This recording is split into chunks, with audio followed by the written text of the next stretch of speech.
Atalía es un personaje cuya historia merece ser contada con detalle y precisión. Hey there, it's Dr. Sanjay Gupta with some exciting news to share. CNN is now streaming. That means you can read, watch, and stream everything in one subscription. You can watch news live 24/7. You can also explore catch-up videos and explainer videos, and you can also watch a library of CNN's originals, including my latest documentary, It Doesn't Have to Hurt. Just go to cnn.com/all access. Hija de Jezabel y del rey Acab de Israel, Atalía lleva en su linaje la influencia de una de las familias más siniestras de la historia bíblica. Jezabel, su madre, es recordada por su idolatría y oposición a los profetas de Dios, mientras que Acab es conocido por su reinado tumultuoso, tiranía y asesinatos. Ambos son considerados entre los peores y más crueles personajes de la Biblia. La conexión de Atalía con la Casa Real de Judá se dio a través de su matrimonio con Joram, hijo del rey Josafat de Judá. Esta unión fue parte de una estrategia política para fortalecer alianzas entre los reinos de Israel y Judá. Sin embargo, este matrimonio también trajo las influencias y prácticas idólatras de la casa de Acab al reino de Judá, sembrando las semillas para futuros eventos tumultuosos. Joram, influenciado por Atalía, se apartó de las enseñanzas de Dios y siguió los caminos idólatras de su esposa, lo que condujo a un reinado marcado por la idolatría y la injusticia. La Biblia describe su reinado como un período de decadencia espiritual, en el cual el reino de Judá se desvió cada vez más de los planes divinos. Esta inflexión en el camino espiritual de Judá tuvo implicaciones profundas tanto para el rey Joram como para el pueblo de Judá. Tras un reinado marcado por prácticas malignas, Joram fue gravemente herido en combate y su jornada terminó de forma trágica. De igual manera, Ocosías, hijo de Atalía y Joram, siguió los pasos de sus padres. Bajo la guía de Atalía, Ocosías perpetuó las prácticas idólatras y los desvíos morales que habían caracterizado el reinado de su padre. La Biblia nos cuenta que Ocosías hizo lo que era malo a los ojos del Señor, siguiendo los consejos de su madre y continuando el legado de idolatría y rebelión contra Dios. Tras la muerte de su esposo Joram y de su hijo Ocosías, Atalía tomó una acción sin precedentes. Ascendió al trono de Judá, convirtiéndose en la única mujer en reinar sobre este reino. La trayectoria de Atalía en el trono de Judá está marcada por actos de crueldad y decisiones implacables, resaltando en la narrativa bíblica como un periodo de desvíos y tumultos. La ambición de Atalía y su determinación en mantener el poder a cualquier costo la llevaron a cometer uno de los actos más atroces mencionados en la Biblia, el asesinato de sus propios nietos. Este acto atroz, descrito en el segundo libro de los Reyes, capítulo 11, revela la magnitud de la crueldad y la desesperación de Atalía en su intento de erradicar cualquier amenaza a su reinado. No dudó en eliminar a los miembros de su propia familia, los descendientes reales de Judá, incluyendo a sus propios nietos, con tal de consolidar su poder y evitar cualquier competencia futura. Esta brutal masacre no solo conmocionó al reino, sino que también puso en riesgo la promesa divina hecha a David de un linaje ininterrumpido en el trono. Además de la masacre de su familia, Atalía también es recordada por sus acciones contra la casa de Dios. Uno de los aspectos más notables de su reinado fue su alianza con los sacerdotes de Baal. Esta alianza no fue solo una cuestión de preferencia religiosa personal, sino un acto político y religioso significativo, con consecuencias de largo alcance. Atalía promovió activamente el culto a Baal en Judá, una práctica que era vista como una abominación a los ojos de Dios y un rechazo directo de la fe judía. Esta alianza con los sacerdotes de Baal representó una ruptura dramática con las tradiciones y leyes establecidas por Dios, llevando al reino aún más lejos de su fundación espiritual. Sin embargo, en medio del reinado sombrío y tiránico de Atalía, surge una historia de coraje, fe y preservación. La historia de la supervivencia de Joás, el nieto de Atalía, representó un rayo de esperanza en medio de la oscuridad, siendo el único sobreviviente de la brutal masacre ordenada por su abuela. La historia de la supervivencia de Joás es un testimonio de la providencia divina y del coraje humano. Cuando Atalía inició su campaña para eliminar a todos los herederos al trono de Judá, la línea de David estaba en grave peligro. Sin embargo, en un acto de extraordinaria valentía y fe, Josabet, la tía de Joás y hermana del rey Ocosías, escondió al joven Joás que en ese momento tenía solo 1 año de edad, en una habitación dentro del templo del Señor. Esta acción valiente de Josabet no solo salvó la vida de Joás, sino que también preservó la promesa hecha por Dios a David de que su linaje nunca se extinguiría. Durante 6 años, Joás permaneció oculto en el templo del Señor bajo el cuidado de Josabet y los sacerdotes leales. Este periodo de escondite fue crucial no solo para la seguridad de Joás, sino también para la preservación del futuro de la nación de Judá. Mientras Atalía reinaba sobre el reino, ajena a la existencia del heredero legítimo, escondido dentro del propio templo, la línea de David seguía viva, esperando el momento adecuado para emerger. La historia de la supervivencia de Joás alcanza su clímax en un movimiento audaz y decisivo para restaurar la línea de David al trono de Judá. Este episodio, marcado por la revuelta liderada por Joiada, el sacerdote, simboliza la restauración del orden y de la adoración apropiada en Judá. Joiada, un sacerdote de coraje y visión, reconociendo la importancia de mantener la promesa divina a David, organizó una conspiración para derrocar a Atalía y restablecer la línea davídica. Reunió a los capitanes, los guardias y a todo el pueblo del reino, formando una alianza para apoyar al joven Joás. Con una mezcla de astucia y coraje, Joiada mantuvo a Joás escondido hasta el momento adecuado, evitando que Atalía descubriera su plan. El clímax de la revuelta ocurrió cuando Joiada presentó a Joás, entonces con 7 años de edad, al pueblo de Judá, y lo proclamó rey. La Biblia describe este momento con gran detalle en el segundo libro de los Reyes, capítulo 11. Entonces Joiada sacó al niño, le puso la corona y la insignia real, le entregaron la ley y lo proclamaron rey. Lo ungieron, aplaudieron y gritaron: ¡Viva el rey! Joiada y los conspiradores tomaron medidas estratégicas para garantizar la seguridad de Joás, posicionando guardias alrededor del templo y armando a los mismos para proteger al joven rey. La proclamación de Joás como rey fue un momento de gran celebración y alivio para el pueblo de Judá. El pueblo se alegró y aplaudió, tocando trompetas y cantando en una expresión de júbilo por la restauración de la línea de David y el fin del reinado tiránico de Atalía. El capítulo final del reinado de Atalía se despliega con dramatismo y justicia poética, marcando el fin de un período de tiranía y el restablecimiento de la línea davídica. La reacción de Atalía a la ascensión de Joás y el subsiguiente desmoronamiento de su reinado están descritos con detalle en la Biblia, ofreciendo una conclusión impactante para su tumultuosa historia. Cuando vio al joven rey de pie junto a la columna, según la costumbre, los líderes y los trompeteros a su lado, y todo el pueblo de la tierra dando gritos de alegría y tocando trompetas, rasgó sus vestiduras y gritó: ¡Traición, traición! Cuando Atalía escuchó el sonido de la celebración del pueblo y de las trompetas en el templo, se apresuró hacia allí y se encontró con la escena. Joás, el heredero legítimo, estaba siendo proclamado rey. La Biblia narra la reacción de Atalía con una palabra poderosa: ¡traición!, gritó, dándose cuenta de que su posición y poder estaban siendo desafiados y que su propia supervivencia ahora estaba en riesgo. Sin embargo, el curso de los acontecimientos ya estaba sellado. Joiada, el sacerdote, ordenó que Atalía fuera sacada del templo y ejecutada. Este acto no fue solo una respuesta a su usurpación del trono y al asesinato de sus nietos, sino también un simbolismo del rechazo a las prácticas idólatras y la injusticia que había traído a Judá. Joiada entonces ordenó en voz alta: no la maten en el templo del Señor. Llévenla fuera entre las filas y maten a quien la siga. La ejecución de Atalía, lejos del templo, simbolizaba la restauración del orden y la adoración apropiada en Judá. Con la muerte de Atalía, su reinado tiránico llegó a su fin. Este evento marcó un punto de inflexión para el reino de Judá, permitiendo que la nación comenzara el proceso de curación y restauración. La ascensión de Joás al trono, bajo la orientación de Joiada, prometió un retorno a las prácticas y creencias que habían sido establecidas por David y Salomón, y una renovación de la alianza de Judá con Dios.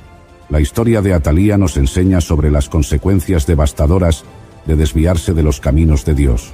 Atalía, hija de Jezabel y Acab, lleva consigo la herencia de la idolatría, la crueldad y la rebeldía contra Dios que caracterizaron a sus padres. Al casarse con Joram, rey de Judá, Atalía introduce las prácticas paganas en el reino, lo que llevó a la decadencia espiritual y moral del pueblo de Judá. Este desvío de la fe no solo afectó a su esposo y a su hijo Ococías, sino que también sumergió a la nación en un periodo de profunda oscuridad. La historia de Atalía nos recuerda que cuando nos alejamos de los principios de Dios, no solo ponemos en peligro nuestras vidas, sino que también arrastramos a otros hacia las consecuencias de nuestra desobediencia. El reinado de Atalía es un ejemplo claro de la ambición desmedida y del deseo de poder a cualquier costo. Para asegurar su trono, Atalía no dudó en asesinar a sus propios nietos, un acto atroz que muestra hasta qué punto la sed de poder puede corromper el corazón humano. Su crueldad no conocía límites, y en su afán de consolidar su control, profanó los lazos familiares más sagrados. Esta historia nos enseña que el poder y el control no pueden edificarse sobre la destrucción de los demás. Al final, todo poder que no esté fundamentado en la justicia y la rectitud está destinado a desmoronarse, como ocurrió con Atalía, quien fue derrocada y ejecutada por su tiranía. Finalmente, la historia de Atalía nos enseña sobre la importancia de la fe y la valentía en tiempos de adversidad. En medio del reinado tiránico de Atalía, Josabet, la tía de Joás, arriesgó su vida para salvar al heredero legítimo. Su valentía y su fe en Dios no solo preservaron la vida del niño, sino que también aseguraron el cumplimiento de la promesa divina. De igual manera, el sacerdote Joiada jugó un papel crucial al organizar la revuelta que derrocó a Atalía y restauró la línea davídica en el trono. La fe inquebrantable de estas personas en los planes de Dios y su disposición a actuar con valentía nos enseñan que, aun en los tiempos más oscuros, la fe puede generar cambios trascendentales y restaurar el orden divino. Gracias por habernos acompañado en esta impactante y reveladora historia de la Biblia. Recuerden que, al igual que en los tiempos de Atalía, el poder de Dios prevalece incluso en los momentos más oscuros. En Lodebar, un lugar árido y olvidado, sentía el peso de una vida marcada por la pérdida y la desesperación. Una caída trágica me había dejado lisiado, y mi linaje real se había desvanecido tras la derrota de mi familia. Crecí lejos del esplendor del palacio, recordando los días en que mi abuelo Saúl y mi padre Jonatán vivían, y yo era un príncipe con un futuro brillante. Ahora, solo quedaban los ecos de aquellos tiempos en mi memoria. Pero eso no fue lo peor. Mi vida cambió nuevamente por la traición y la calumnia. Ziba, mi propio siervo, fue el artífice de mi dolor más profundo. El dolor de la traición era una herida que cortaba más que cualquier caída física. Mi nombre es Mefiboset, y esta es mi historia. Nací en el seno de la realeza, siendo nieto del rey Saúl e hijo de Jonatán, el amigo íntimo del rey David. Desde temprana edad, mi vida estuvo rodeada de lujo y privilegio. Recuerdo correr por los amplios pasillos del palacio, jugando a la sombra de mi abuelo y mi padre. Mi madre solía cantarme canciones de esperanza y valentía, mientras mi padre Jonatán me relataba historias de sus hazañas junto a David, llenas de valor y lealtad. Mis primeros años fueron felices, llenos de amor y protección. Mi abuelo Saúl, aunque un hombre complejo y a veces conflictivo, siempre se mostró cariñoso conmigo. Mi padre Jonatán, por su parte, era un modelo de nobleza y coraje. Me enseñaba sobre la importancia de la fidelidad y la amistad, especialmente su profunda relación con David. Solía imaginarme a mí mismo siguiendo sus pasos, convirtiéndome en un líder valiente y justo para nuestro pueblo. Las tardes en el palacio estaban llenas de actividades. Los sirvientes se movían con rapidez, llevando bandejas llenas de frutas y dulces. Mis juguetes eran elaborados, hechos de finas maderas y metales preciosos. Mis días estaban llenos de lecciones y juegos, y las noches de historias y canciones. Era una vida de ensueño, pero también de formación y preparación para el futuro. Recuerdo con claridad las lecciones que recibía de los mejores maestros de Israel. Me enseñaban a leer y escribir, a comprender las escrituras y a manejarme en asuntos de gobierno. Los jardines del palacio eran mi refugio, donde pasaba horas aprendiendo sobre la naturaleza y el cuidado de la tierra. Mi madre, una mujer de gran piedad, me enseñaba a orar y a confiar en Dios en todo momento. Sus palabras eran un consuelo constante y una guía en mi crecimiento espiritual. Sin embargo, todo cambió cuando mi abuelo y mi padre murieron en la batalla de Gilboa. Tenía solo 5 años cuando mi nodriza, temerosa de las represalias de los enemigos de mi familia, me llevó apresuradamente lejos de la capital. En su prisa, me dejó caer y quedé lisiado de ambos pies. Esa caída no solo marcó mi cuerpo, sino también mi destino. Desde ese día, mi vida de privilegio y alegría quedó atrás y fui llevado a Lodebar, un lugar árido y desolado, lejos del esplendor de la corte. Crecí en Lodebar, viviendo una vida de anonimato y pobreza. La nobleza de mi linaje parecía un sueño distante. Pasé mis días en una humilde morada, recordando las historias que mi padre me contaba y preguntándome si alguna vez volvería a experimentar la grandeza de mi herencia. Mi discapacidad era un recordatorio constante de la caída de mi familia y del cambio drástico en mi destino. En Lodebar, cada día era una lucha. Mis limitaciones físicas me impedían realizar muchas de las tareas cotidianas. Adobe Acrobat Studio, so brand new. Show me all the things PDFs can do. Do your work with ease and speed. PDF Spaces is all you need. Do hours of research in an instant with key insights from an AI assistant. Pick a template with a click. Now your Prezzo looks super slick. Close that deal? Yeah, you won. Do that, doing that, did that, done. Now you can do that with Acrobat. Now you can do that with the all-new Acrobat. It's time to do your best work with the all-new Adobe Acrobat Studio. You don't technically need this car. You say that out loud to yourself. You say, I have no space. You say, I'm just looking. Then you click. Then you zoom in on photo number 87 and whisper, oh no. Then you text a friend, the one who always enables you. You say to yourself, this is the last one, knowing it is not. You don't need this car. But maybe, just maybe, this car needs you. Bring a trailer. It's never just a car. ¿Hablas español? Sprichst du Deutsch? If you used Babbel, you would. Babbel's conversation-based techniques teaches you useful words and phrases to get you speaking quickly about the things you actually talk about in the real world, with lessons handcrafted by over 200 language experts and voiced by real native speakers. Babbel is like having a private tutor in your pocket. Start speaking with Babbel today. Get up to 55% off your Babbel subscription right now at babbel.com/Spotify, spelled BABBEL.com/Spotify. Rules and restrictions may apply. Y dependía en gran medida de la caridad y la ayuda de otros. Mi corazón anhelaba una vida diferente, pero parecía que mi destino estaba sellado en la oscuridad de Lodebar. Las noches eran largas y solitarias, y a menudo me encontraba mirando al cielo, orando por un milagro, recordando las historias de la bondad y fidelidad de Dios. El pueblo de Lodebar era pequeño y humilde. Las casas eran de barro y paja, y el polvo parecía impregnar todo. El mercado, aunque modesto, era el centro de la vida social. Las mujeres vendían productos frescos y artesanías, y los hombres discutían las noticias del día. Era un lugar de supervivencia, donde cada uno hacía lo que podía para salir adelante. Mis días en Lodebar eran monótonos, pero llenos de pequeños momentos de esperanza. A menudo me encontraba sentado al sol, viendo a los niños jugar, y preguntándome si alguna vez podrían conocer un destino diferente al mío. Las tardes pasaban lentamente, y el tiempo parecía detenerse en ese lugar olvidado. Aunque mis circunstancias eran difíciles, encontraba consuelo en la comunidad que me rodeaba. Las personas de Lodebar eran amables y solidarias, y compartían lo poco que tenían con generosidad. A menudo, reflexionaba sobre los días pasados en el palacio. Las tardes en Lodebar se llenaban de nostalgia mientras recordaba las historias de valor y amistad que mi padre solía contarme. Los recuerdos de las canciones de mi madre y las enseñanzas de mi abuelo eran como un bálsamo para mi alma herida. En medio de la adversidad, esos recuerdos me daban fuerzas para seguir adelante. Un día, mi vida cambió drásticamente. Un mensajero llegó a Lodebar con un mensaje del rey David. Fui llamado a la presencia del rey. Temblando de miedo y con el corazón lleno de incertidumbre, me presenté ante él. No sabía qué esperar. Temía ser ejecutado, como era costumbre con los descendientes de dinastías anteriores.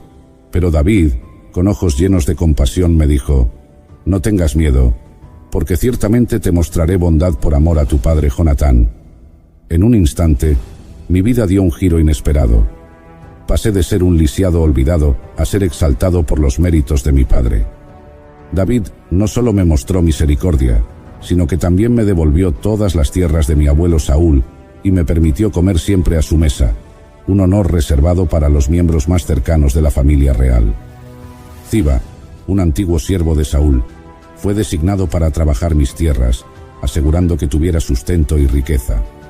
Así, recibí una herencia gloriosa, mucho más de lo que jamás podría haber imaginado en mi vida en Lodebar. La vida en la corte de David era un contraste sorprendente con Lodebar.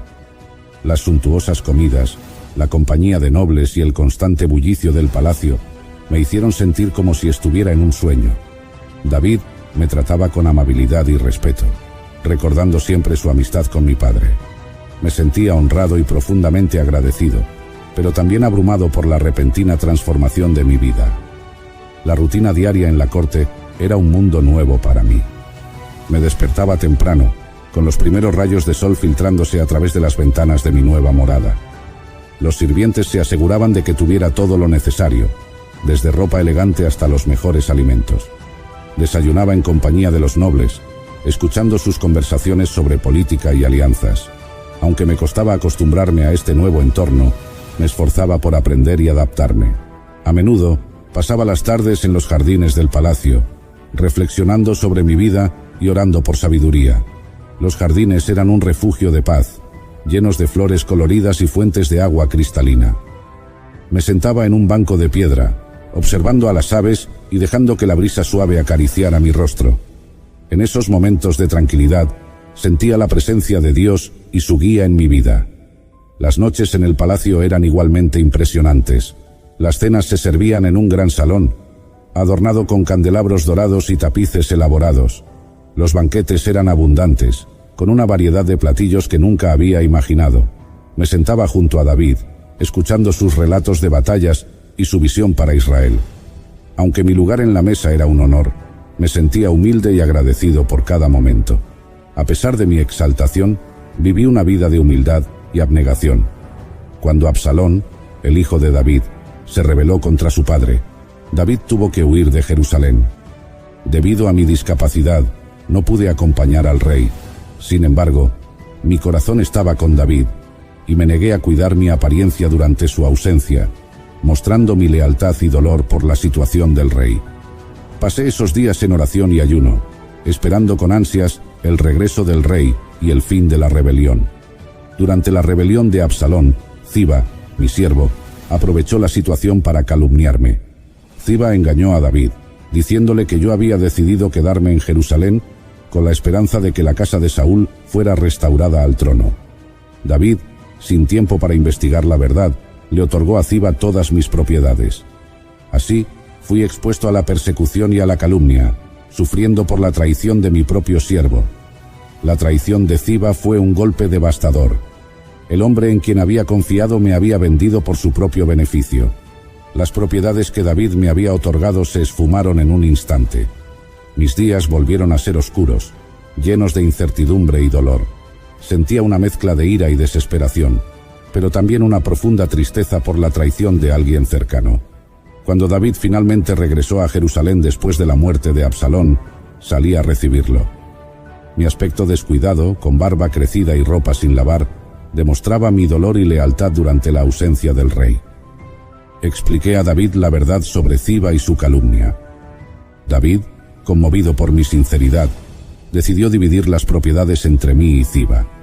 Sin embargo, demostrando mi desinterés por las cosas materiales, respondí: que Ziba se quede con todo, ahora que mi señor el rey ha vuelto a salvo a su casa. A medida que envejecía, veía con satisfacción cómo Israel prosperaba bajo la mano protectora del Señor. Mi vida estuvo llena de desafíos, pero también de grandes bendiciones. Reflexionaba a menudo sobre cómo Dios había transformado mi vida, desde ser un lisiado olvidado hasta ser un miembro respetado de la familia real. Aprendí a valorar más las relaciones y la fidelidad que las riquezas materiales. Mis días estaban llenos de momentos de reflexión y oración. Me sentaba bajo la palmera, recordando las victorias y los desafíos que habíamos superado. Sentía una profunda gratitud por el camino que Dios me había permitido recorrer, y oraba por la continuidad de su guía y protección sobre Israel. Durante mis últimos años, a menudo hablaba con mi hijo Mica sobre la importancia de la lealtad y la fe. Le recordaba la bondad de David y cómo, a pesar de la traición y las calumnias, Siempre encontré consuelo en la fidelidad de Dios. Mica se convirtió en mi confidente y compañero, y juntos reflexionábamos sobre las muchas bendiciones que habíamos recibido.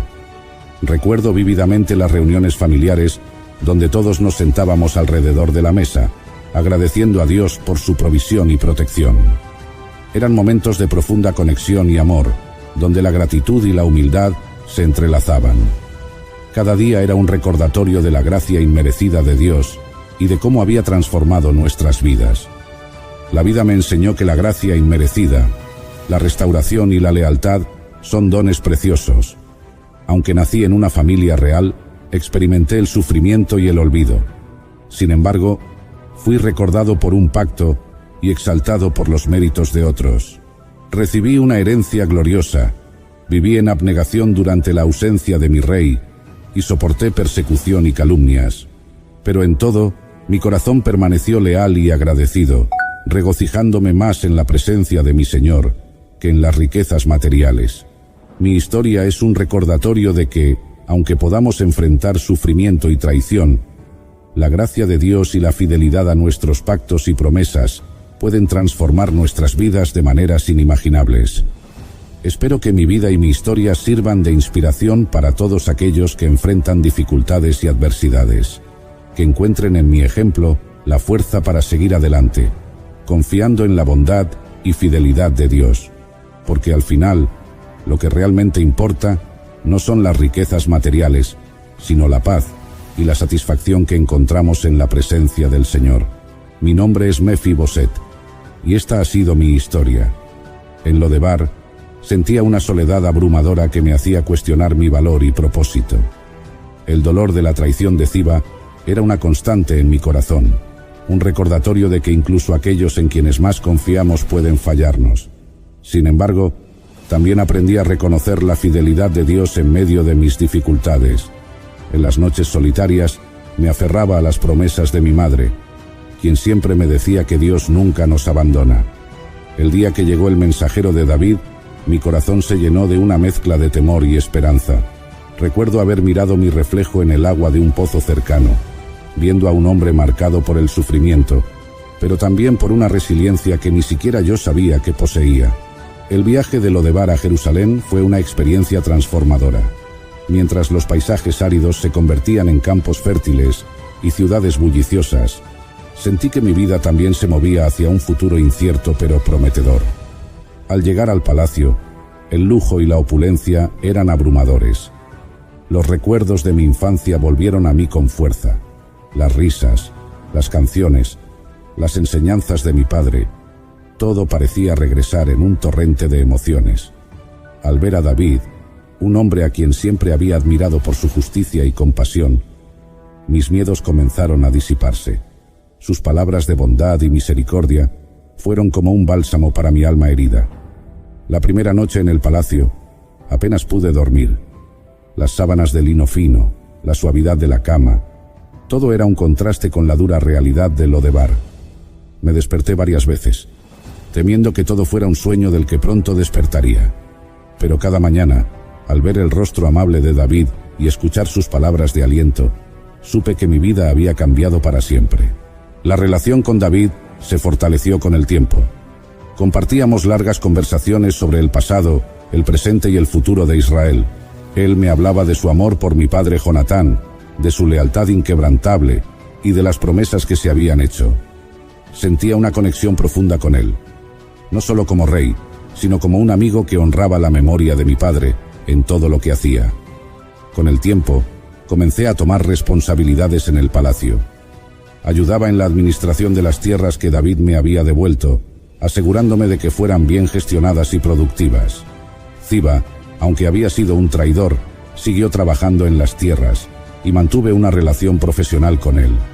A pesar del dolor que me había causado, decidí perdonarlo, recordando las enseñanzas de mi madre sobre la importancia del perdón y la misericordia. El día en que David tuvo que huir debido a la rebelión de Absalón, sentí una tristeza profunda. Aunque no podía acompañarlo físicamente, mi espíritu estaba con él. Durante su ausencia, me dediqué a orar y ayunar, mostrando mi lealtad y apoyo incondicional.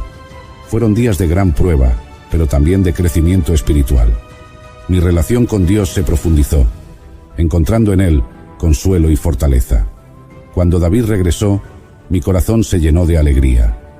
Aunque las circunstancias habían sido difíciles, la fidelidad de Dios se manifestó una vez más. Al explicar la verdad sobre Ziba, sentí un alivio profundo al ser escuchado y comprendido por David. Su decisión de dividir las tierras fue justa, pero mi respuesta fue una prueba de que las cosas materiales ya no tenían el mismo valor para mí. Lo que realmente importaba era la restauración de la relación y la justicia. A lo largo de los años, continué sirviendo en la corte de David con humildad y dedicación. Vi cómo Israel prosperaba bajo su liderazgo y cómo la mano de Dios guiaba cada paso. Mi discapacidad, que antes veía como una limitación, se convirtió en una fuente de fortaleza. Aprendí a ver la vida con gratitud, valorando cada bendición y cada desafío como una oportunidad para crecer y confiar más en Dios. Mi hijo Mika creció en este entorno de fe y gratitud. Le enseñé todo lo que había aprendido sobre la importancia de la lealtad, el perdón y la confianza en Dios. Juntos, reflexionábamos sobre las historias del pasado y las lecciones que cada una de ellas nos ofrecía. Mika se convirtió en un joven fuerte y sabio, listo para enfrentar los desafíos de la vida con integridad y valentía. En mis últimos años, a menudo miraba hacia atrás, recordando el largo viaje desde Lodebar hasta la corte de David. Cada paso, cada momento de dolor y alegría, había sido parte de un plan más grande. La gracia inmerecida de Dios había transformado mi vida de maneras que nunca habría imaginado. Y así, viví mis días en paz, sabiendo que mi historia era un testimonio del amor y la fidelidad de Dios. Espero que mi vida y mi historia sirvan de inspiración para todos aquellos que enfrentan dificultades y adversidades, que encuentren en mi ejemplo la fuerza para seguir adelante, confiando en la bondad y fidelidad de Dios, porque al final, lo que realmente importa no son las riquezas materiales, sino la paz y la satisfacción que encontramos en la presencia del Señor. Mi nombre es Mefiboset, y esta ha sido mi historia. Así termina la conmovedora historia de Mefiboset, un hombre que, a pesar de la caída y el sufrimiento, encontró gracia y restauración a través de la bondad y la misericordia de Dios. Su vida es un testimonio poderoso de cómo la fidelidad y el amor divino pueden transformar las vidas más quebrantadas, trayendo esperanza y redención. Les agradecemos por acompañarnos en este recorrido por las Escrituras. Si esta historia ha tocado su corazón y fortalecido su fe, les animamos a darle me gusta a este video.